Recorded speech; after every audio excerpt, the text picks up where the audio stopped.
All of his co-workers were gone. What could it mean? Stanley decided to go to the meeting room. Perhaps he had simply missed a memo.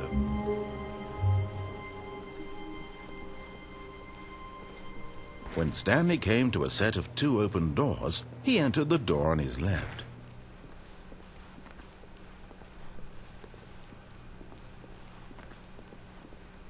Yet there was not a single person here either.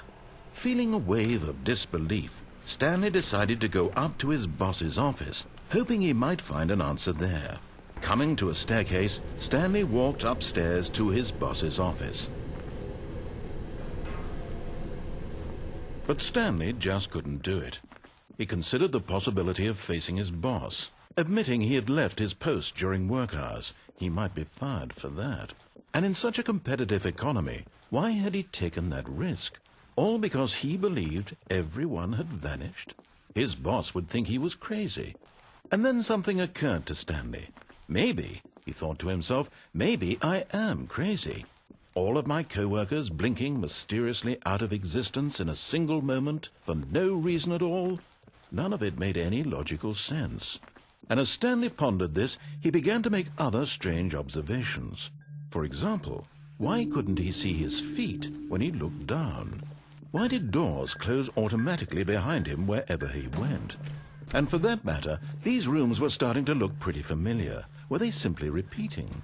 No, Stanley said to himself, this is all too strange. This can't be real. And at last, he came to the conclusion that had been on the tip of his tongue. He just hadn't found the words for it. "I'm dreaming!" he yelled. "This is all a dream." Oh, what a relief Stanley felt to have finally found an answer, an explanation. His co-workers weren't actually gone. He wasn't going to lose his job. He wasn't crazy after all. And he thought to himself, I suppose I'll wake up soon. I'll have to go back to my boring real-life job pushing buttons. I may as well enjoy this while I'm still lucid. So he imagined himself flying and began to gently float above the ground. Then he imagined himself soaring through space on a magical starfield, and it too appeared. It was so much fun, and Stanley marveled that he had still not woken up. How was he remaining so lucid? And then perhaps the strangest question of them all entered Stanley's head. One he was amazed he hadn't asked himself sooner. Why is there a voice in my head dictating everything that I'm doing and thinking? Now the voice was describing itself being considered by Stanley, who found it particularly strange. I'm dreaming about a voice describing me, thinking about how it's describing my thoughts, he thought. And while he thought it all very odd and wondered if this voice spoke to all people in their dreams, the truth was that, of course, this was not a dream. How could it be? Was Stanley simply deceiving himself, believing that if he's asleep he doesn't have to take responsibility for himself? Stanley is as awake right now as he's ever been in his life.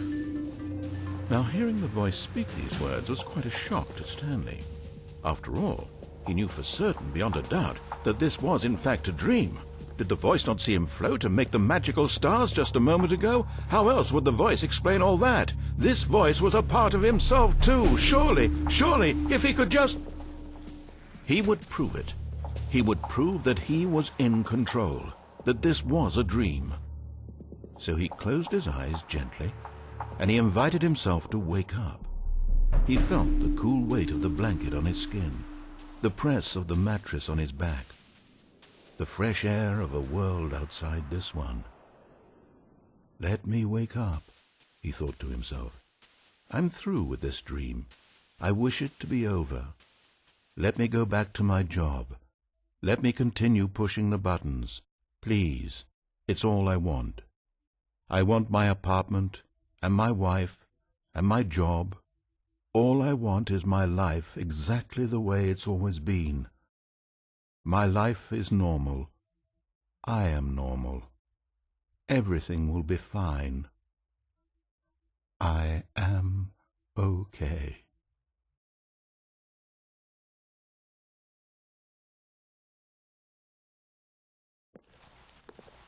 Stanley began screaming. "Please, someone, wake me up. My name is Stanley. I have a boss. I have an office. I am real. Please, just someone tell me I am real. I must be real. I must be. Can anyone hear my voice? Who am I? Who am I?" And everything went black.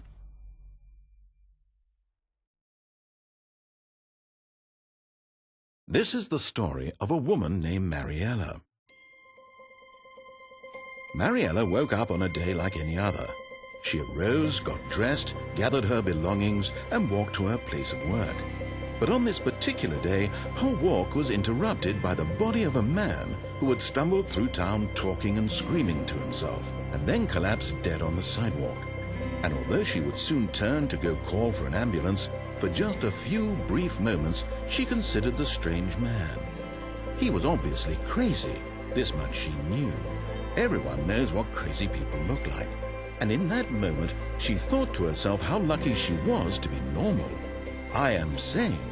I am in control of my mind. I know what is real and what isn't. It was comforting to think this, and in a certain way, seeing this man made her feel better.